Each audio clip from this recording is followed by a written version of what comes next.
কবিতাৰ শিৰোনাম ৰঙাবেলি।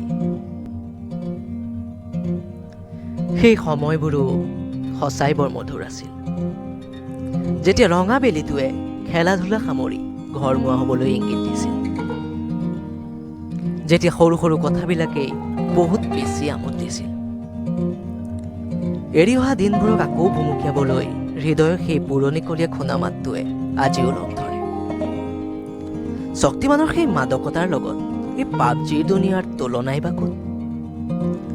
আজিও মন যায় সেই সোণোৱালী পৃষ্ঠাটোক আকৌ এবাৰ লুটিয়াবলৈ, সেই স্মৃতিবোৰত চকু ফুৰাই কিছু অদৃশ্যমান চকু লগুৱাবলৈ। ডাঙৰ হৈ অহাৰ লগে লগে কান্দিবও নজনা হ'লো। কেনেকৈনো বুজাও এই পৃথিৱীখনক? সেই কান্দোনৰো যে এক সুকীয়া আমেজ আছিল, য'ত আছিল বহুত কিবা কিবি পোৱাৰ আশা। জোনাকক আদৰি অনা এই ৰঙাবেলিটোক দেখিলে সেই দিনবোৰো দুচকুত ভাহি উঠে। দুহাত মেলি পাগলৰ দৰে আকাশলৈ বুলি চিঞৰি উঠো, অ' সময় আচোন আকৌ এবাৰ। ধন্যবাদ।